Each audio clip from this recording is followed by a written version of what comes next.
Good morning, Bruce.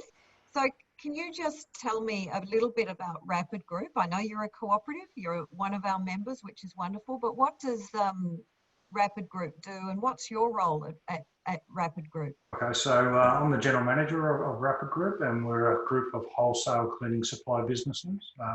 We've got 56 stores throughout Australia and 12 in New Zealand. Supply a broad range of products, predominantly cleaning orientated, so cleaning chemicals, cleaning equipment, pressure washers and floor scrubbers and vacuums, and it's quite broad. And then we get into catering supplies as well, so food packaging, and then into safety, so spill kits and masks and gloves, and then guest amenities, so shampoos and coffee and all sorts of things. So a broad range of products, and predominantly for business to business supply. We do a little bit of retail. We have each of our stores has a shop, as well as supplying commercially. About 10% of our business is retail, 90% would be business to business. Yeah. You're an essential service at this time of crisis. Gosh, what are you seeing in Rapid Clean as a result of the COVID-19 crisis? Yeah, well, it's been a really interesting time. It's been quite frantic. Most of March and now well into April, our turnover has doubled and in some cases tripled in some product sectors. And it's been quite difficult for us to cope with the increased demand. And initially it was, okay, all these deals came on the table and it was happy days. But then what happened was the supply chain couldn't keep up, and we then started to need to ration the product distribution. And so carefully working out who was stockpiling and who actually needed the product, starting to prioritise healthcare and food over and some of the retail clients who were just coming to us as a one-off because they couldn't get toilet paper from Woolworths. So we had hundreds of people lined up at our stores. So it was good. It was upsides and downsides, and now we've come off the top end of that. It started to level out a little bit, and we've increased all of our production of chemicals, increased the amount of paper products that are coming through our stores, and so it's been good and bad. What we've tried to turn our company into, which is one of the cooperative principles, education, training, information. So we've built on our website, we've put a page on there, which is the support page specifically around COVID-19.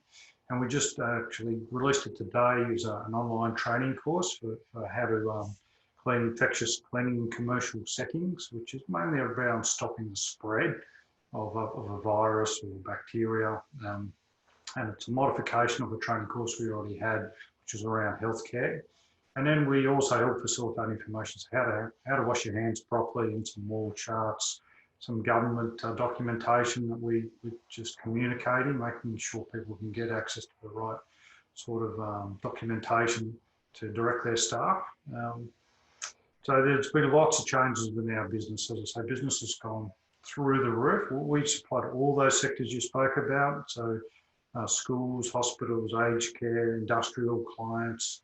And I guess one of the main criteria that drove us towards, okay, why should we be part of BCCM, beyond the government advice and advocacy, was that principle of cooperation amongst cooperatives. We think that's a really strong thing, both for us selling and buying. So we're hoping that we could assist more of the members of BCCM, and we'd love to try. So if anyone's struggling and can't access product at the moment, we can't promise we can meet all of their requirements, but we would certainly prioritise other cooperatives. We love the concept of cooperatives and the model. And what we're finding is government's all of a sudden reaching out to us, whereas before they would previously go to a multinational type competitor and block us out for whatever reason. Now that model's failing them, and they're now coming to us. So we're hoping to turn that into a more permanent arrangement with your assistance. So business is good, but very, very frantic, and we've got lots of stressed out staff that we're trying to manage. The mental health is actually really important to us, but we have a strong concern for the community, so we want to make sure that we can give them the products that they need to maintain their facilities or their homes, if that's the case. But we also need to look after our people, and so in some cases we've actually closed our stores, or we've reduced the operating hours, because it's not all about profit. I think that's one of the strong things about cooperatives, is there's a different way that we do business. And I love being the general manager of a cooperative and steering our businesses in directions, assisting them in ways, whether it's buying or marketing, and helping them be more powerful as a collective than they can be individually. Well, I really appreciate what the help and advice that you've been giving the BCCM to pass on to government about supply chain resilience. And you've been really helping us with that important work around access to hospital grade disinfectants and hand sanitizers.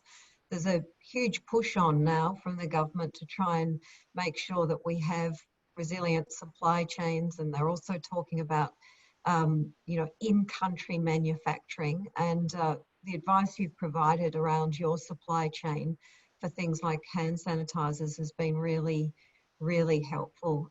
It's really important that we're a voice to government. I'm particularly impressed by what you're saying about pivoting to education. On our training page, there's a course which is free, which is safe chemical handling, and that's probably where I'd like to steer someone first. Because if they're going to be handling toxic chemicals, then they really need to make sure that they protect their staff and their business from their staff in some instances. So I recommend that the safe chemical handling course, which is free. And then we have the online training course on the controlling the spread of the infection, which is, I think it's just under $30, which effectively we don't make any profit out of. It's just a case of facilitating the cost of putting the course together, and some of the other online courses are $300, but that's not what we're trying to do. And none of our courses are about pitching our products or sales tools. They're about education. We are seeing some profiteering in different markets, and you're trying to sort of, be as responsible about that and not sort of pass on, well, you're obviously being impacted, but, I really appreciate what you've been saying around, your own corporate social responsibility. How can, if our members are experiencing shortages or want some advice on some of the cleaning products and equipment that you provide, what's the best way for them to get in contact, Bruce? By email is easily the best way to get me at the moment. So it's just manager@rapidclean.com.au, very simple. The other access point for information is our website, just rapidclean.com.au. And there's a support page on that website and a training page on that website, which has all the information. All the products are on there as well, but let's probably steer toward that support page initially to bring yourself up to speed on what they can do within their own business. Great. Thanks, Melinda. I really appreciate the opportunity. Thank you very much. Thank you. We'll share those links in the notes. Thank you for your time today, and good luck. Thank you. Keep up the good work. Thank you. Bye-bye.